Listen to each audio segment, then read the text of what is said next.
Thank you very much, Volodymyr. Thank you very much for having me here. And let me at the very beginning express my condolences for the families, the children, the innocent people that have been attacked today by Russia at the train station.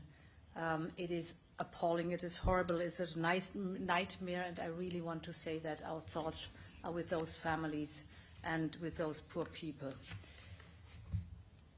Indeed, I started my day today with a visit to Bucha, because being in Bucha and seeing what has happened, you can tell that our humanity was shattered in Bucha. And it is right and just that the world has voted to suspend Russia from the Human Rights Council. This war is a challenge for the entire international community, and this is indeed a very decisive moment by now.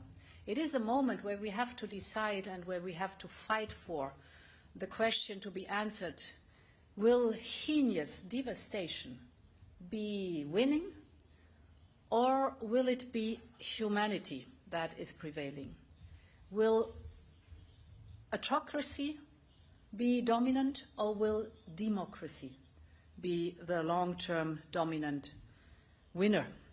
Or will the right of might be the rule, or will it be the rule of law? And this is what is at stake in this war.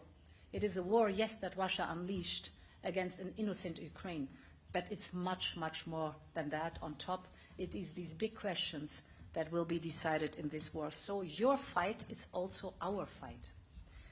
And I'm here in Kiev with you today to send a very strong message that the European Union is by your side. We stand by your side. This is the message that, dear Volodymyr, I want to bring to you, but also to the Ukrainian people. We have discussed a lot of practical topics, how we can step up the European support for Ukraine. And let me be clear, we can never match the sacrifice of the Ukrainian people. Never can we match that. But we are mobilizing our economic power to make Putin pay a very, very heavy price.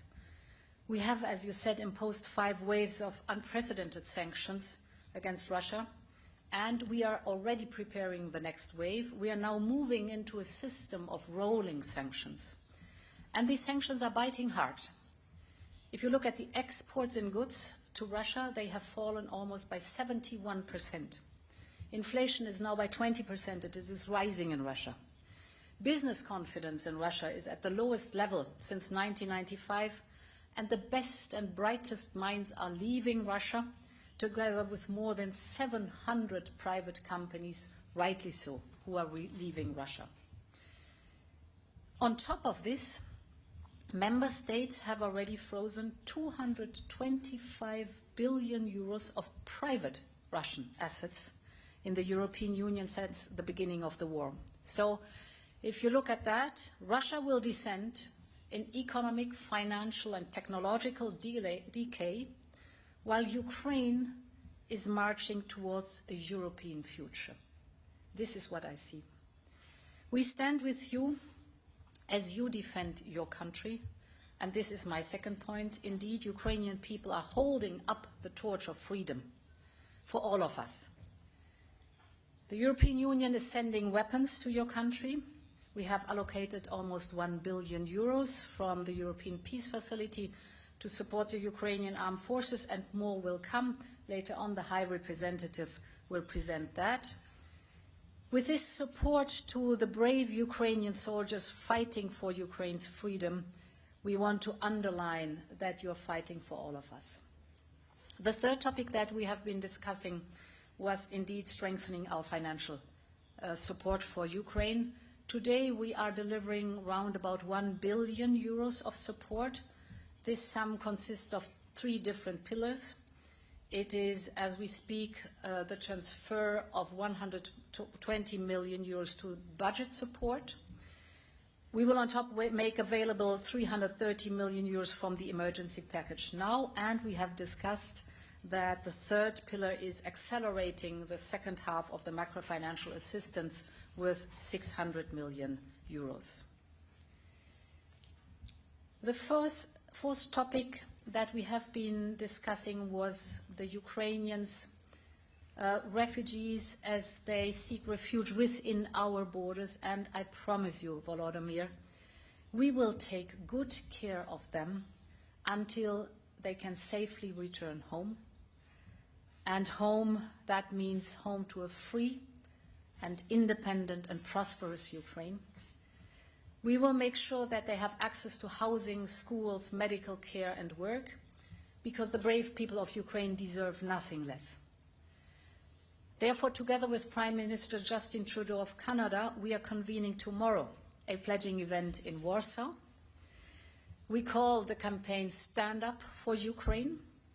We will mobilize support for people fleeing the war inside Ukraine, so the internally displaced people, as well as those outside Ukraine. And this campaign is yet another proof that Ukraine's cause today is the world's cause. Of course, this is only for short term right now, the support. Therefore, we have also been discussing a long-term reconstruction fund, and I very much liked your idea of twinning regions, cities, businesses to support the reconstruction of Ukraine. Last but not least, we are with you as you dream of Europe. Dear Volodymyr, my message today is very clear. Ukraine belongs to the European family. We've heard your request loud and clear. And today we're here to give you a first positive answer. In this envelope, dear Volodymyr, there is an important step towards EU membership. The questionnaire that is in here is the basis for our discussion in the coming weeks. It is where your path towards Europe and the European Union begins. Let me promise you for this questionnaire that I will hand over to you in a moment. A questionnaire, of course, has to be answered. These are questions that then form the opinion of the European Union as a recommendation to the Council.